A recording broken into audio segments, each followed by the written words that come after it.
என்னோட கமெண்ட் பாக்ஸில் அடிக்கடி இந்த டவுட் வந்துகிட்டே இருக்குது. ஆரி பீட்ஸ் வந்து ஸ்டிச் பண்ணுறப்போ நம்ம என்ன த்ரெட் யூஸ் பண்ணணும் அப்படின்னு.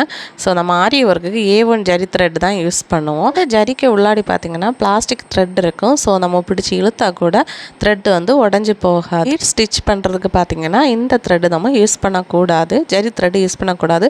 நார்மல் மிஷன் த்ரெட் யூஸ் பண்ணலாம், இல்லைன்னா இது மாதிரி நைலான் த்ரெட் கூட யூஸ் பண்ணலாம். நான் வந்து மோஸ்ட்லி இந்த நைலான் த்ரெட் தான் யூஸ் பண்ணுறேன். இது வந்து பீட் ஸ்டிச் பண்ணுறதுக்கு ரொம்ப ஈஸியாக இருக்கும். பட் வந்து ப்ளவுஸை நம்ம அயன் பண்ணுறப்ப கேர்ஃபுல்லாக அயன் பண்ணணும். ஏன்னா இது பிளாஸ்டிக். ஸோ நம்ம அயன் பண்ணுறப்போ அந்த ஹீட்டில் வந்து மெல்ட் ஆகிரும் த்ரெட்டு. அப்புறமா பார்த்திங்கன்னா நார்மல் மிஷன் த்ரெட்டு நம்ம ப்ளவுஸோட கலர்லேயே யூஸ் பண்ணலாம். பட் இந்த மிஷன் த்ரெட்டு நம்ம யூஸ் பண்ணுற டைமு ஸ்டிச் பண்ணுறப்போ த்ரெட்டு வந்து பிரிஞ்சு வந்து கட் ஆகிரும். ஸோ நிறைய வாட்டி எனக்குமே நடந்திருக்கு. நான் எப்போவுமே இந்த நைலான் த்ரெட்டு போட்டு தான் யூஸ் பண்ணுவேன்.